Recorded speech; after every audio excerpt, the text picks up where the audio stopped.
Buenos dias a todos, como estão? Bom, espero que vocês estejam se cuidando, né? Nesse período tão difícil que a gente está passando. Mas, para vocês não ficarem sem as nossas queridas aulas, vamos lá, né?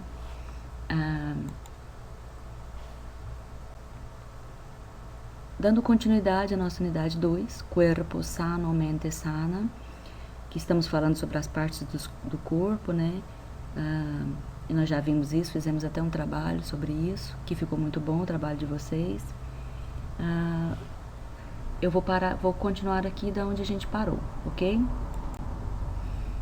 Nós vamos falar sobre os pronomes reflexivos. Os pronomes reflexivos não são muito comuns em português, tá? A gente não usa muito eles, não. Se eu quiser pedir para vocês lavarem as mãos, por exemplo, eu digo simplesmente lave sempre as mãos. Agora, se eu fosse fazer isso em espanhol, aí eu usaria um pronome reflexivo. Por que eles usam isso?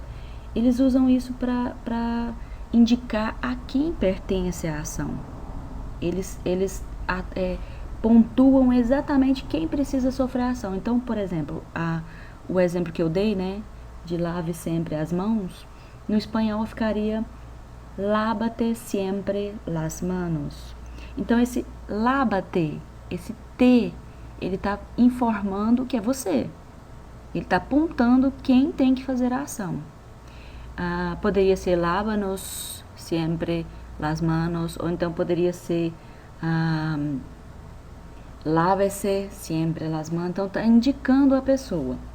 Bom, os pronomes reflexivos que nós temos é esse que eu coloquei no quadro para vocês. Me, te, se, nos, os, se. E eles se referem, cada um se refere a uma pessoa. Então, o me se refere a yo, que é a primeira pessoa do singular.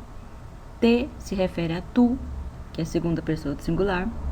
Se refere a el, ella, usted, que é do singular. E também se refere a ellos, ellas, ustedes, que é do plural. Nos se refere a nosotros ou nosotras, que é da primeira pessoa do plural. Os se refere a vosotros ou vosotras, que é da segunda pessoa do plural. Isso é o que vocês precisam saber para usar. Vamos agora aos usos deles, né? Quando você não tem o verbo conjugado, por exemplo, afeitar-se, banhar-se, cepillar-se, depilar-se, duchar-se, levantar-se, limpiar-se, amar-se. Tá vendo que os verbos, eles estão com um si acompanhado deles? Isso mostra que eles são verbos pronominais.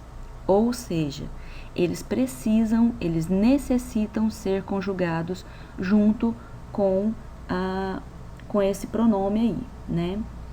Com esse pronome. E esse pronome é conhecido como pronome reflexivo, pronombre reflexivo. Quando você vai conjugar o verbo, esse pronome reflexivo sempre vem antes do verbo. Então, o afeitar-se, por exemplo, fica me afeito, te afeitas, se afeita, nos afeitamos, os afeitais, se afeitam. Quando eu tenho o verbo com o si junto com ele, esse verbo tem que ser conjugado, precisa ser conjugado junto com o pronome reflexivo. Você não pode conjugar sem ele, senão vai ficar errado, ok? Aí eu coloquei aí alguns exemplos de verbos conjugados para vocês que usam o pronome reflexivo, ok?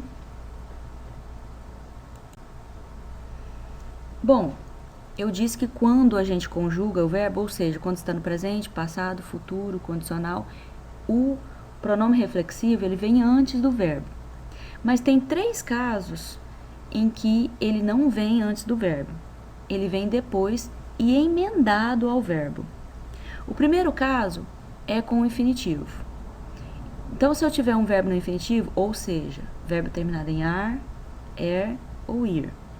Se o verbo estiver assim, ele vem emendado ao verbo, certo? Então, ele vem, olha, o do charme é o do char, o are é o infinitivo e o me, o pronome reflexivo. Então, fica do charme, emendado. Não coloca if, não coloca nada, não separa nem nada. É emendado. Então, os outros exemplos: vestir-nos, beber-se, acostar-te. Então, sempre que estiver no infinitivo, ele ficaria desse jeito. O outro caso é quando está no gerúndio. Gerúndio é quando o verbo é terminado em ando ou iendo. Então, o duchar agora vai ficar duchando-me. Vestir vai ficar vestiendo-nos. Bebiendo-se, acostando-te. Certo? E o outro caso é quando ele está no imperativo, quando ele dá um conselho, uma ordem, né? Então fica ducha-me, vieste-nos, deve-se, acosta-te. Então sempre que vier no infinitivo, gerúndio ou imperativo, esse pronome reflexivo vai vir junto, vai vir emendado ao verbo. E quando o verbo estiver conjugado no presente, passado, futuro, ele vai vir separado e antes do verbo. Ok? Isso é muito importante que vocês se atenham a isso. Então, essa matéria fecha a unidade 2, né? Que foi sobre as partes do corpo. Eu até coloquei uma figura aí pra gente se lembrar, né? Dessa matéria. Essa unidade, então, vai trabalhar isso, vai trabalhar as partes do corpo, os pronomes reflexivos. Pra gente fechar essa parte, vocês precisam completar a apostila até a página 34 e o LA até a página 17. Se vocês tiverem alguma dúvida, pode entrar em contato com a escola. A escola tem autorização de passar meu telefone e vocês podem me ligar ou me mandar mensagem, tá? Que eu vou sanar toda e qualquer dúvida de vocês, certinho? Se cuidem, tá?